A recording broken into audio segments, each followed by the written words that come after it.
Jaya Madhava Prabhu Kunja Vihari.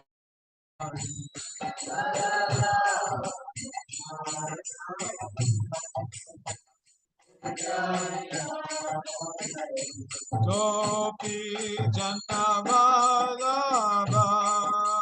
Girivardhari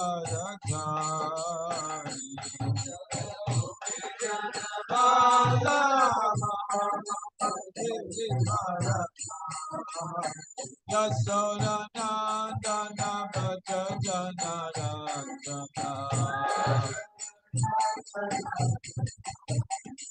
Yamuna Tira Ganachari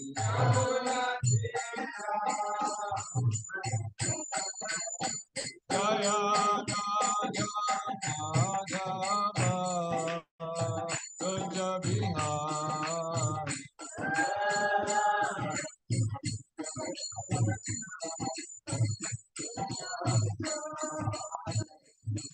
Jaya Madhava Kunja Vihari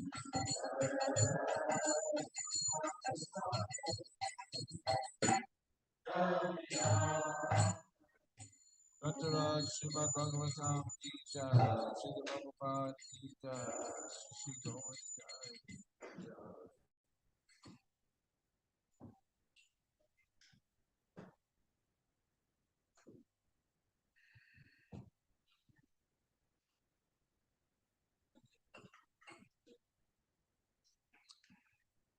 Om Namo Bhagavate Vasudevaya.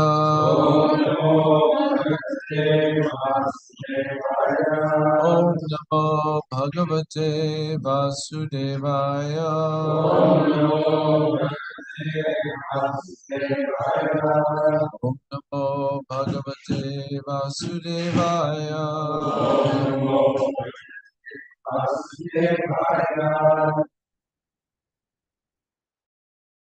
Second, we're reading today from Srimad Bhagavatam, 3rd Canto,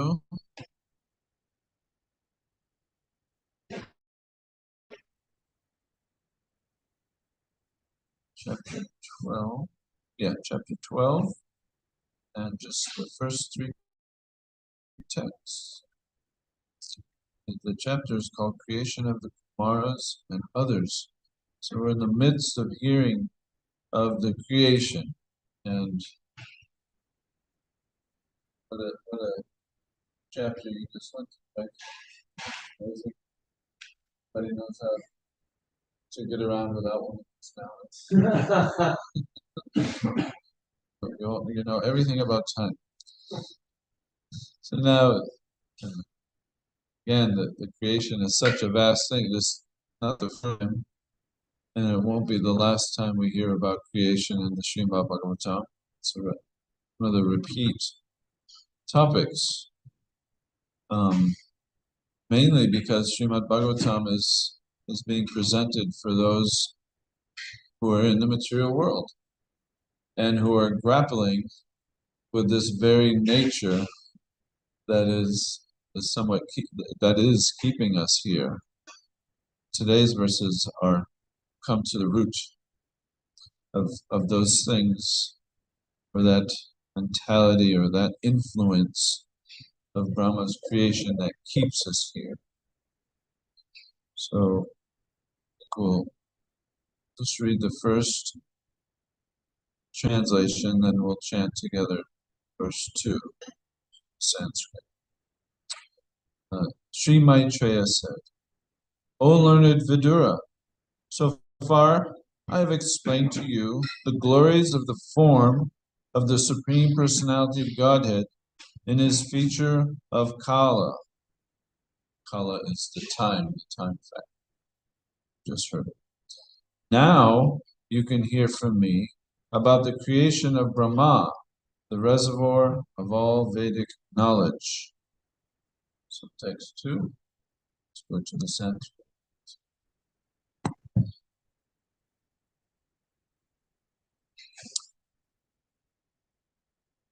Shashargare Nandatamishram Patatamishram Adikrit Mahamoham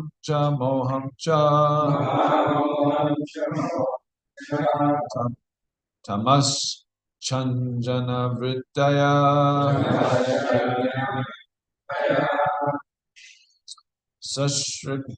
Shasharjagre Nandatamishram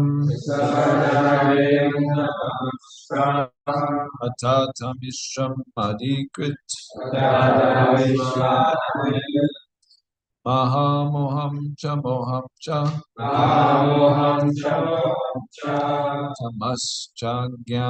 Vrittaya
For word together. Sasharja created ugly at first, under Tamishra, the sense of death. Ata, then, Tamishra, anger upon frustration. Adikrit, all these. Mahamoham, ownership of enjoyable objects. Cha, also. Moham, illusory conception. Cha, also. Tama, darkness and self-knowledge. Cha, as well as Ajnana, nations. Vrittaya, Translation. Brahma first created the nescient engagements like self-deception, the sense of death, anger after frustration, the sense of false ownership, and the illusory bodily conception or forgetfulness of one's real identity. Report by Srila Prabhupada. Before the factual creation of the living entities and different varieties of species, the conditions under which a living being in the material world has to live were created by Brahma. Unless a living entity forgets his real identity, it is impossible for him to live in the material conditions of life. Therefore, the first condition of material existence is forgetfulness of one's real identity. And by forgetting one's real identity, one is sure to be afraid of death, although a pure living soul is deathless and birthless. This false identification with material nature is the cause of false ownership of things, which are offered by the arrangement of superior control. All material resources are offered to the living entity for their peaceful living and for the discharge of the duties of self-realization and conditioned life. But due to false identification, the conditioned soul becomes entrapped by the sense of false ownership of the property of the Supreme Lord. It is evident from this verse that Brahma himself is a creation of the Supreme Lord, and the 5 kinds of nescience which condition the living entities in material existence are creations of Brahma.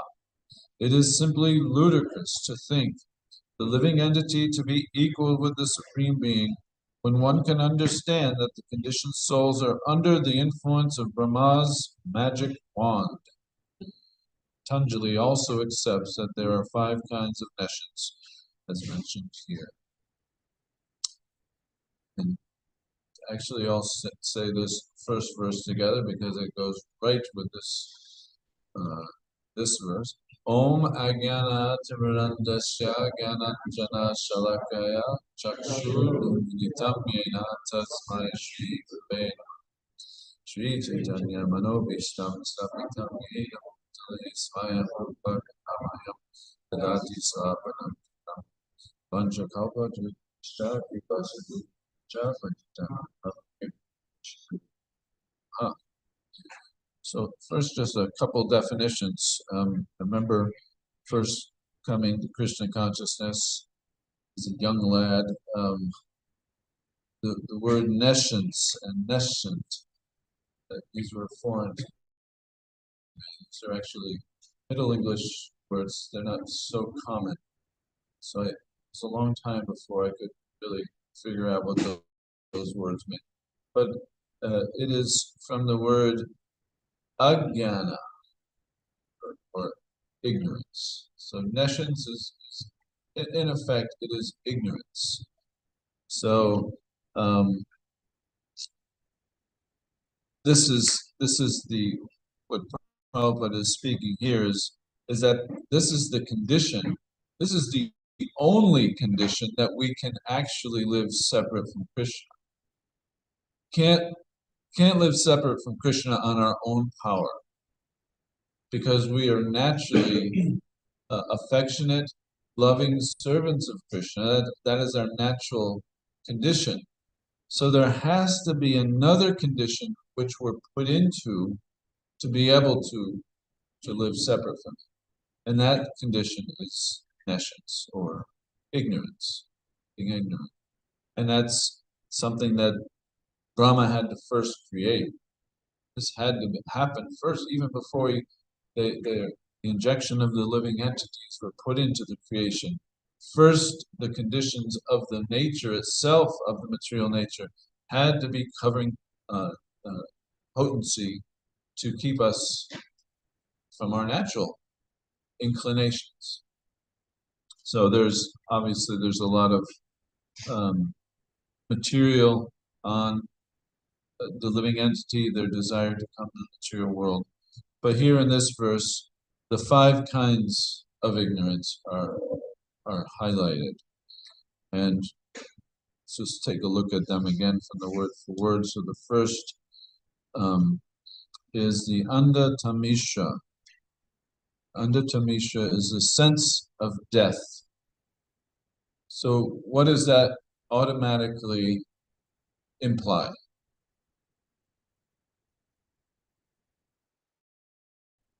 If we have a sense of death, what does it imply? Is in our consciousness. Fear? Yes, there's the sense of death is fear of death.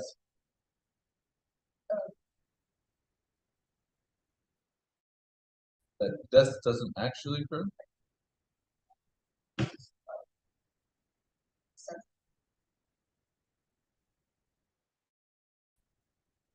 Don't fully understand. Sense of death. But to understand, to say that I am going to die means what have I accepted? That I'm the body, and the body is temporary. That there's an end. We're that's the first thing. We're in this conception that I'm temporary. But that is not our nature. As we hear over and over and over again, as Krishna gives us insight in the Bhagavad Gita, they were just traveling from boyhood. So, but we're continually in this. But the sense of death, that means we no longer are identifying with our true nature. So the andatamisha, that's the first nescience. Then Tamishra. So Tamishra is the anger upon being frustration. So where does the frustration come? What's the ultimate frustration? If we've accepted that we are eternal and that the sense of death is a covering, and um, that's an impediment to our understanding who we are, where does the frustration come? Yes. Our desires. Our desires to For control. For what purpose? For what end? To enjoy. And that is also a natural part of who we are. We are eternal, and we are eternally enjoyers. But again, our natural position is to be eternally enjoying in the presence of Krishna. But the frustration comes from what? We can't permanently enjoy here, and that pretty much everything here is a source of misery, more or less, because it is temporary. Because it's not also, not only is it temporary, but it's not really fulfilling the enjoyment that the soul is hanging for, that our very self is hanging for. So Anda Tamishra, our being covered, that we think we are this body, or we are temporary.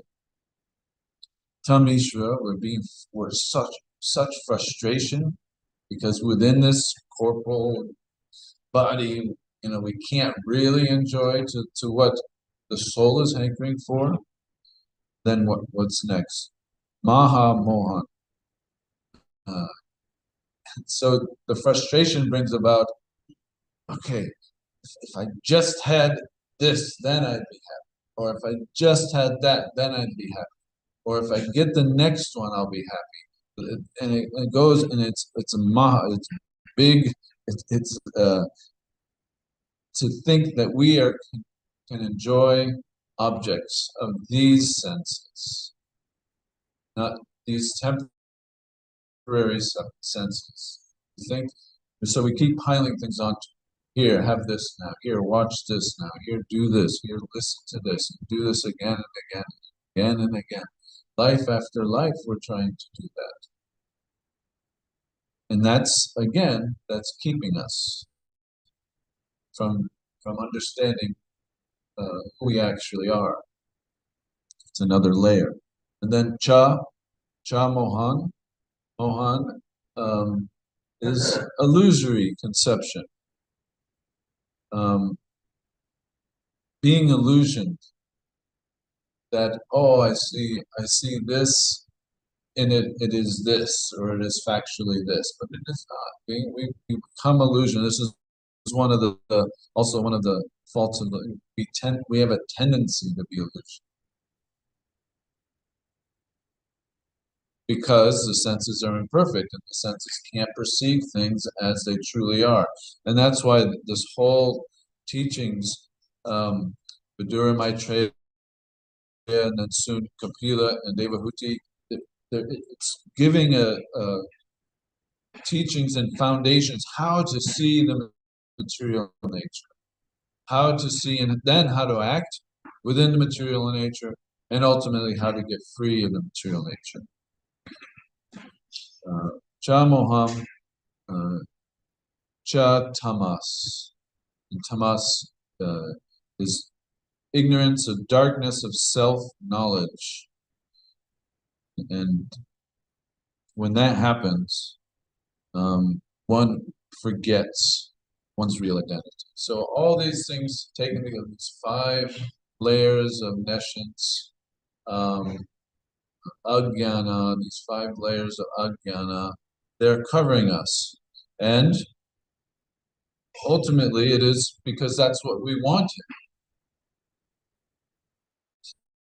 The last time I gave classes on a very similar subject, I remember we were speaking that that it is impossible for us to know who we are in truth and be here. It would be it would be so excruciatingly painful to be here. And Prabhupada gives the example, I don't know if it's in one of these purports or somewhere else I read. He gives the example that if there was a rich man and then he becomes immediately impoverished, he cannot again enjoy. He is only suffering, even if he has the basic needs met for him, place to sleep, something to eat, to clothe himself, some shelter, some association. It never be happy because he has this accustomization or this he's so accustomed to being rich and being pampered and be whatever rich people do these days, that to have everything at their fingertips and have all the control that they want, to be out of that control, no matter what situation, he'll always be thinking of that. He'll never be happy. But Krishna is merciful. So this is also a question of how do we see this as mercy? Why don't Christians just say, get back here right now, and we all go back? But no, we are the ones who said we want to enjoy also on our own. But we can't in that same eternal body. We have to be covered. So somebody who is brought up in a very, let's say, lower poverty, or even when they're getting their needs met, they're not so much as suffering as a rich person who's been put there, because they don't have a conception of being rich.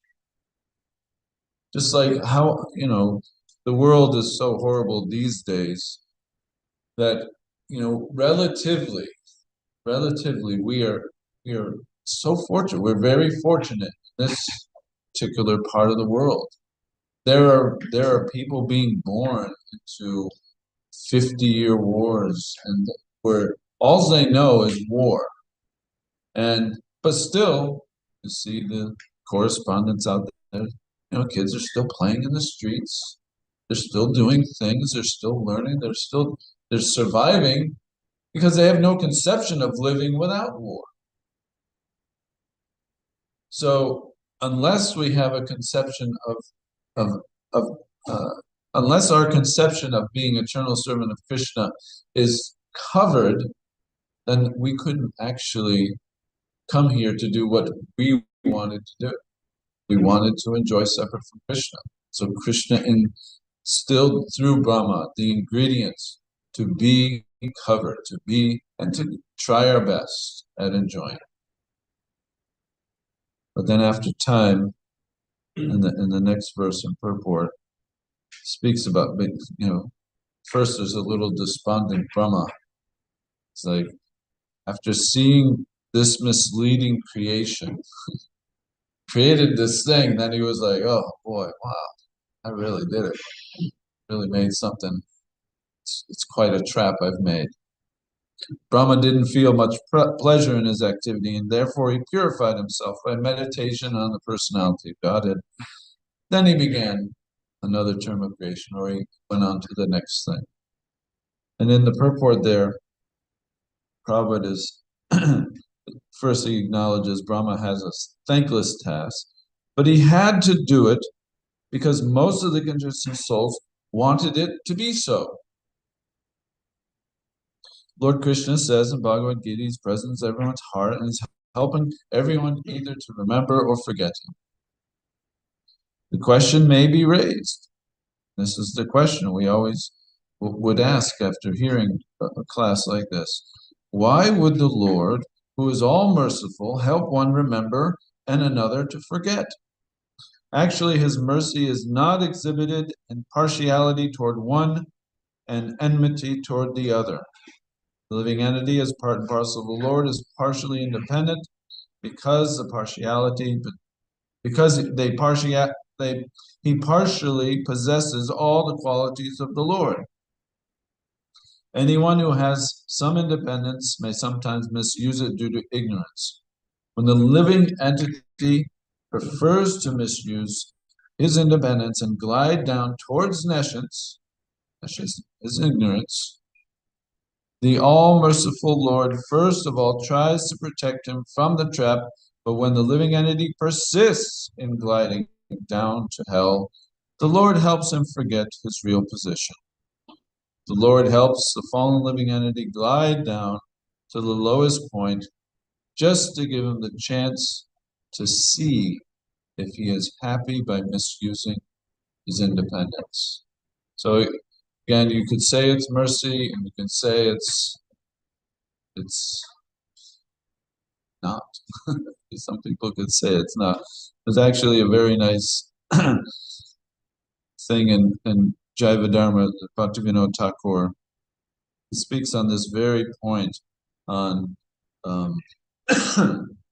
this being the mercy of the Lord and how we can kind of see it maybe a little clearer with another example he gives. As they're speaking about the eternal nature of the Lord.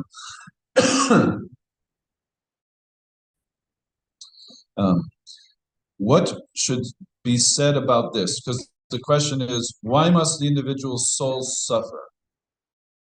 Why do we suffer? Because, we've heard, this whole situation is for our enjoyment, but we suffer because our eternal nature is to enjoy in a different way than the identification of this body. So the answer, or one of the answers that the teacher is giving, it is by the great mercy of the Lord that individual souls have free will. So that freedom, that free will is really what is enjoyment. And when you take away the free will, that's where the suffering comes. And we see this throughout our life. We had some friends over the other day. They have a brand new baby, and right now there's total, like, the baby has to be held all the time, but it always wants to go away a little bit. And when as they grow, and having been a father and a parent, seeing them grow, you really love that time when you could just hold the baby. But as soon as they get that motor function, they don't want to be held anymore. They want to you say, oh, come on, give me a no. And then as teenagers, when they're going, hey, let's go and do that thing we used to do. No, I want to go out. I want to go have friends with my friends. The freedom, that free will is what they enjoy. That is the gift. And we're giving them the free will. And over and over again, we see that. So, it is His great mercy that we have free will.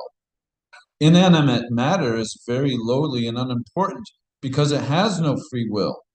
It is because they have free will that the individual souls can become masters of the world of matter.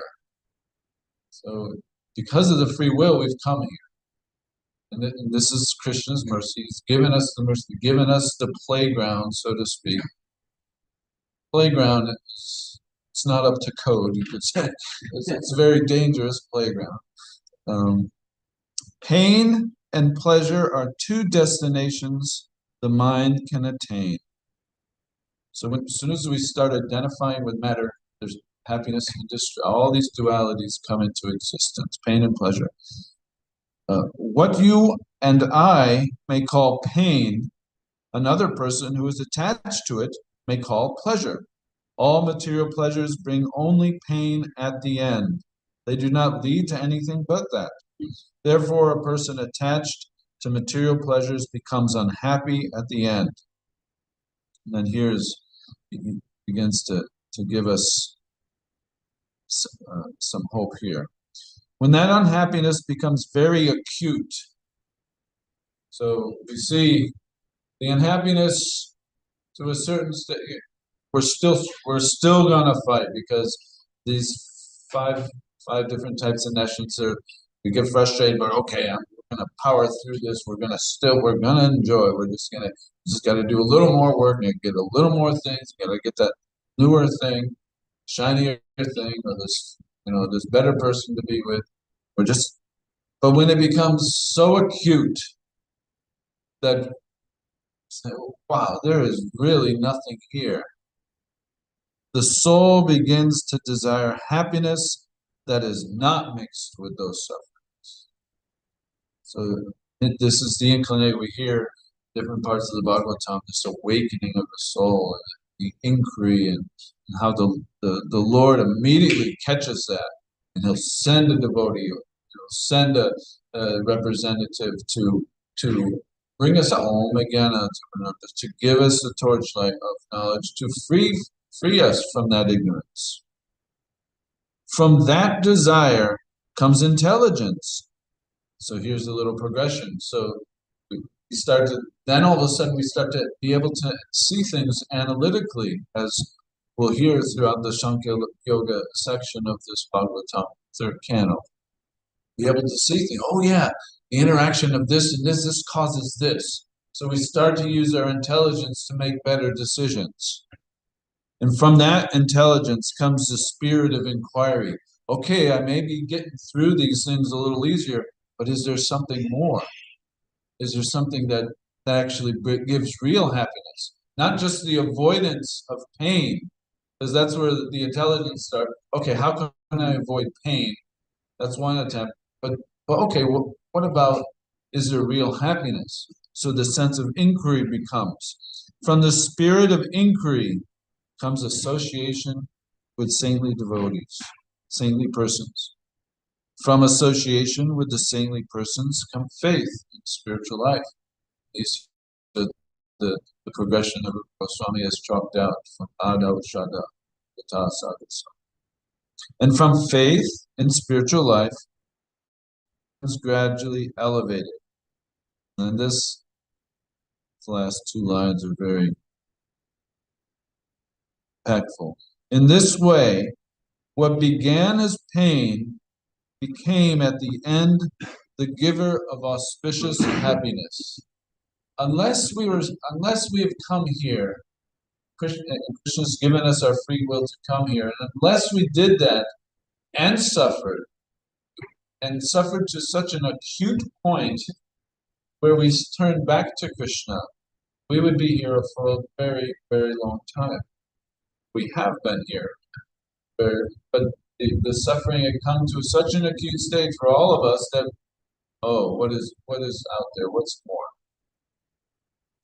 And he gives an example how we can kind of see this. When it is heated and burnished, meaning heat something, melt it down, and impure gold becomes pure. So we are gold. We are the pure spirit soul, eternal servant of Krishna, and our identity is that in which we are with Krishna, and we are associates of Krishna. We have a relationship, direct relationship with Krishna, and when we act on that, that is our happiness. But we've covered it so much with this nescience, not just in one life of nescience, because we could think, oh yeah, if there's just one life, should be able to uncover just 40 years of. Oh no, it's life after life after life after life, piling on this nescience and the ignorance to where we're almost unrecognizable. But when you burn it, when you burn gold and you keep, and I said that like the best gold is that gold that's been purified 100 times in flames. You melt the gold, purify it, let it cool, you melt it again, let it melt it again. You keep doing it again and again. It becomes pure and pure and pure gold. That's really the process of devotional service. In the same way, when they suffer in Maya's material world, the impure souls averse to Lord Krishna and yearning to enjoy become purified. That this suffering turns into the giver of happiness is the mercy of the Lord Krishna. So he sums it up in this one sentence. The suffering that we've endured turns into the giver of happiness. And that process or that activity is Krishna's mercy. So, sometimes we say, and some days, ask Krishna's mercy, Prabhu. But it is. uh, so these are some things to think about from this verse. Any other comments or discussion?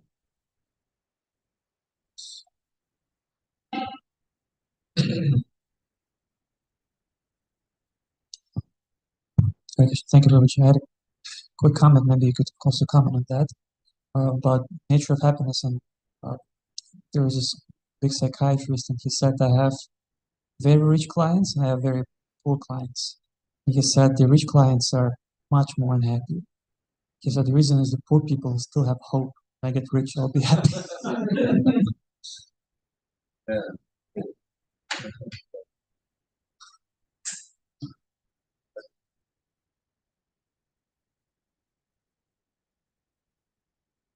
Yeah, on the point of having all these things, being rich in the past, and then later on not having them, just being unhappy and unsatisfied.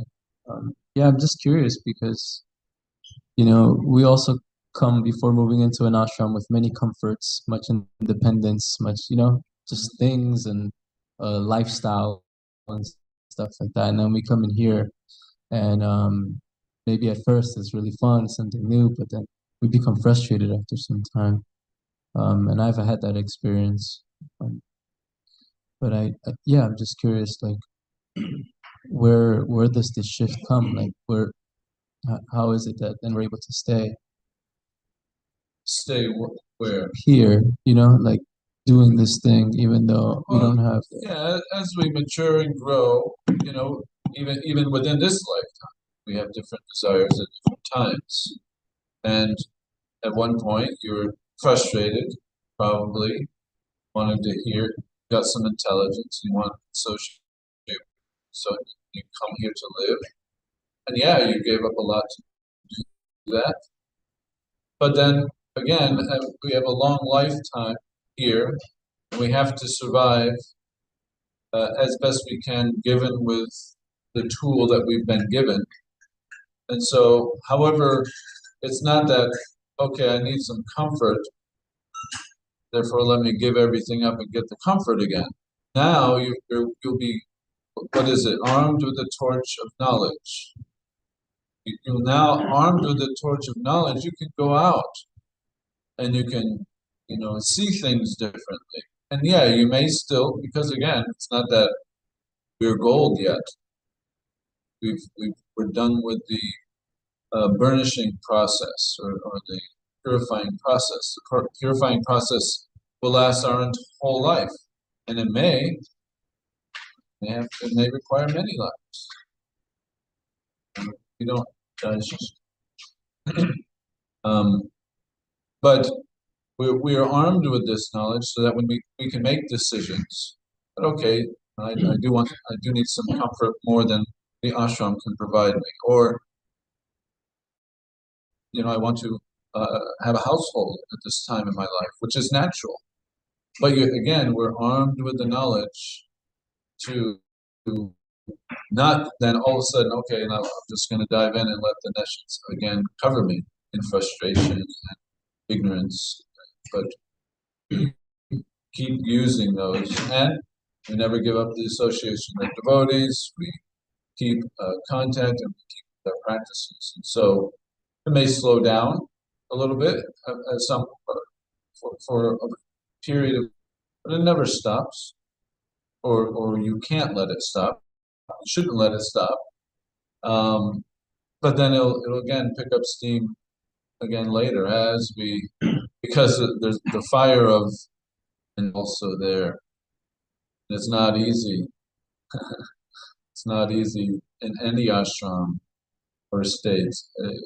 Ashrams are places to dedicate our lives to Krishna. So whether we're in the ashram, the brahmachari ashram, that ashram, communal area, or Hasta ashram, or Manapas, they're all ashrams. They all have their challenges, and they all have their things that we have to be very careful in every step. It's not that one is real there and one's just like woohoo, so the banners. No, it's they're all a progression. They help us progress, because if the frustration gets to the point, that sometimes we'll see that we'll see austerity being performed by persons, and it just builds and it builds and it builds, and then they're just like, okay, they just give everything up and go away. But okay, just like Gajendra. Gajendra was very powerful, for a long time, tolerated,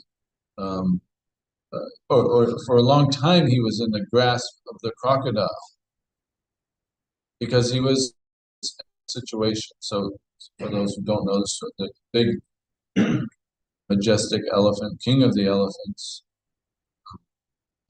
very prosperous, had a whole herd of followers with him.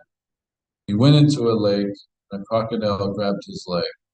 Now, normally, an elephant, if it was on land, it could just take its other foot and crush that crocodile, and it'd be over. But because the crocodile was in the water, his element, the elephant was out of his element in the water, and not able to get what and the elephant eats off of trees, so there's no food, no nourishment.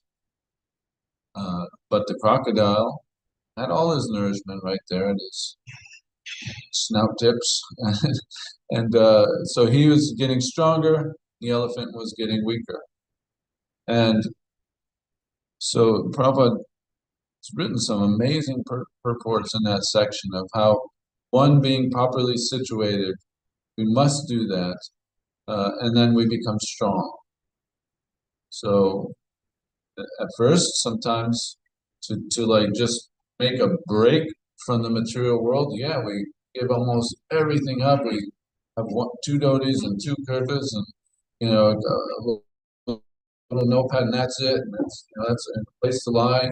The old brahmachari days, remember those days? Then okay, get weak. We got weak because maybe we weren't able to apply it fully. We weren't really there, but it gave us a taste for the other things that were happening, hearing and chanting, associating with devotees.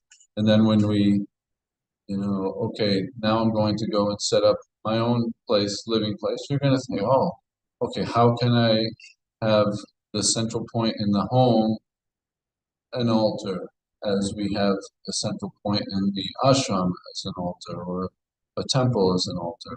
How do I have people over to continue to give me association, give me that nourishment that I need? Not that we just dive right back into the lake without the nourishment. So you got to keep the nourishment coming, and then gradually we'll get the strength. And I like that Adisham said about hope.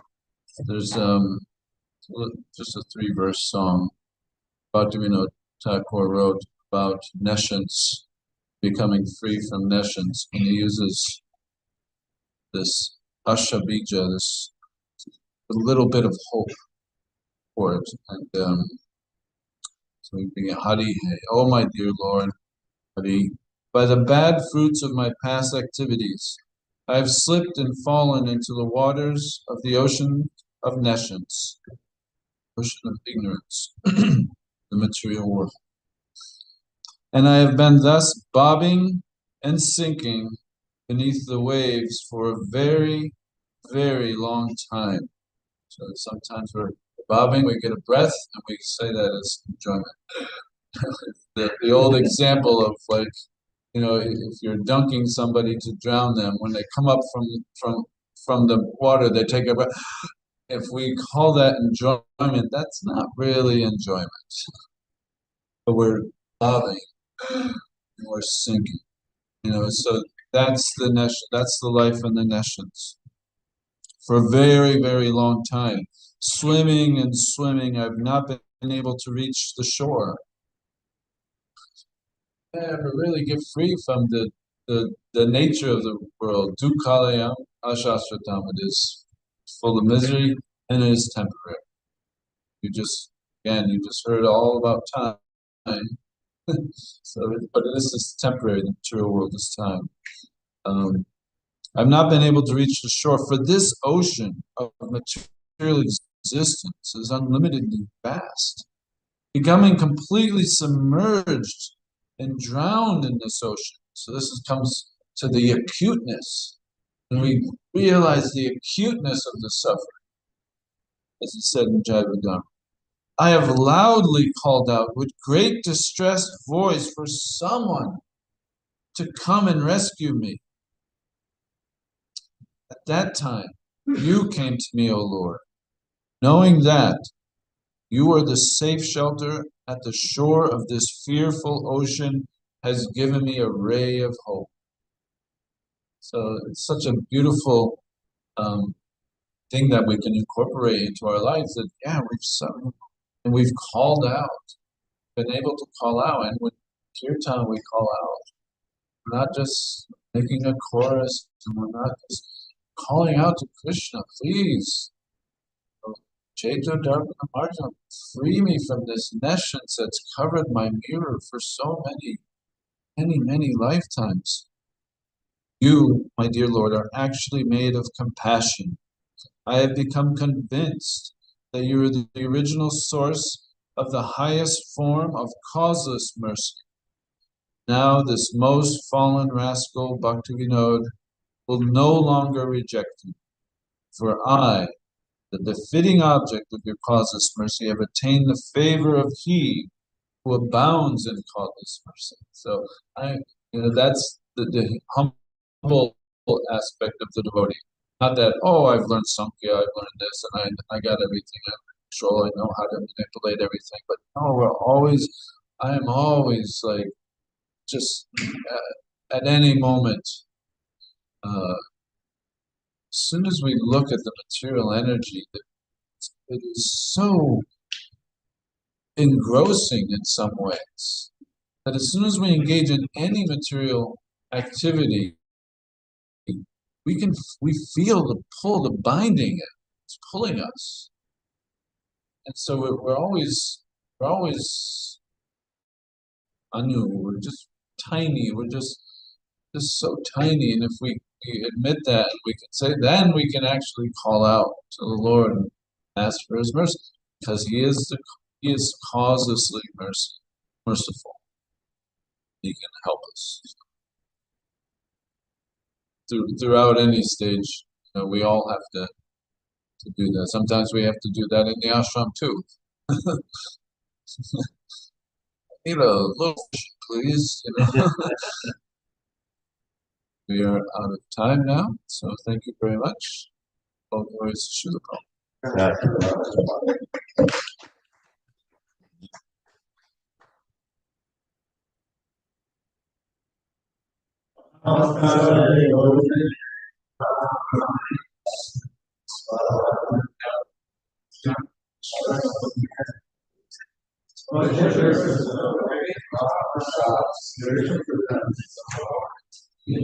Shri Govinda.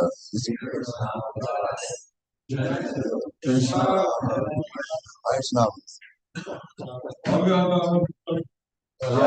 Jai.